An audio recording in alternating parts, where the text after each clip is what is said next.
जनाब, बड़ी खुशी हुई पता चला कि कुछ ममालिक ने अमदाद दी है और हमारा प्यारा मुल्क जो है वो डिफ़ॉल्ट होने से बच गया है, बैंकरप्ट होने से बच गया है। ये भी कह सकते हैं कि ग्रे लिस्ट से भी तकरीबन बाहर आ गया है, यानी ख़तरे से बाहर है। तो बड़ा अच्छा लगा ये सारा कुछ देख के। हम उन ममालिक के तहे दिल से शुक्रगुजार हैं जिन्होंने बर वक्त मदद की है। जब कभी ये देखते हैं तो फिर एक बात याद आती है तारीख की।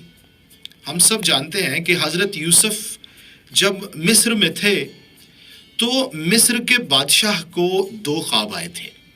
एक तो ये था कि 7 सूखी गायें हैं जिन्होंने 7 मोटी गायों को खा लिया और वो सूखी की सूखी ही रहीं। इसी तरह से 7 सूखी बालें हैं गंदुम के सिट्टे, 7 मोटे सिट्टों को खा लिया। तो वो जो सूखे सिट्टे थे वो भी वैसे के वैसे ही रहे। बादशाह बड़ा परेशान हुआ। उसने अपने तमाम हकीमों को बुलाया, यानी जो हिकमत वाले लोग थे, ताबीर करने वालों को बुलाया, लेकिन कोई भी उसके ख्वाब की ताबीर ना कर पाया। इस पर हज़रत यूसुफ अलैहिस्सलाम उनको बुलाया गया। उन्होंने ख्वाब की ताबीर की कि ये जो 7 साल हैं, यानी ये जो 7 मोटी गायें और 7 मोटे सिट्टे, ये फरावानी के 7 साल हैं।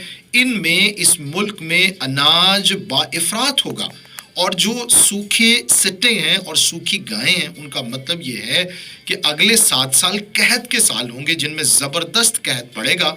इसमें ए बादशाह, अगर तुझे भला लगे तो तू अपने कुछ लोगों को चुन ले जो इन 7 सालों में गल्ला अनाज जमा करें ताकि उन कहत के सालों में मुश्किल ना हो।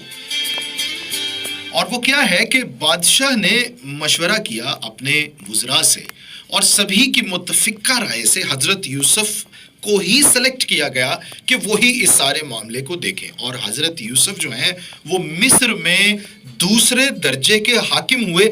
सब कुछ उनके कंट्रोल में कर दिया गया और 7 सालों में ऐसी कमाल की मैनेजमेंट थी कि उन्होंने इतना गल्ला अनाज जमा कर लिया कि जो कहत के 7 साल थे बड़ी आसानी से वो सारी की सारी कौम उनमें से गुजर गई। ना सिर्फ वो मुल्क के लोग रोटी बाइफरात खाते थे बल्कि आसपास के मुल्कों के लोग भी वहां से अनाज लेने के लिए आते थे। क्या कमाल की हिकमत अमली है। यहां पर मैं दाद देना चाहता हूं हाकिम वक्त को, जिसने दूर अंदेशी से काम लिया। वो असल में सगा था अपनी रया का और अपने मुल्क का, और उसने इस सिलसिले में तासुब को आगे आने ना दिया। और फिर क्या हुआ, जब इख्तियार हज़रत यूसुफ के हाथ में सौंप दिया गया तो फिर उसका फ़ायदा क्या होता है कि बादशाह, उसका घराना, वज़रा, उनके घराने और रियाया कहत के 7 सालों में बाइफरात उनके घरों में रोटी है और वो खाते पीते हैं और खुशी से रहते हैं। और ये कहत के 7 साल कब गुजर गए, कैसे गुजर गए, पता ही नहीं चलता।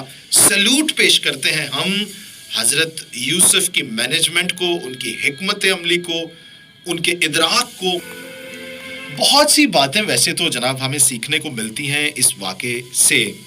खुदा ने असल में सिखाने के लिए ही ये वाक़े दर्ज करवाए हैं मुक़द्दस किताबों में ताकि हम इन वाक़यात से सीखें, हम भी दूर अंदेशी से काम लें।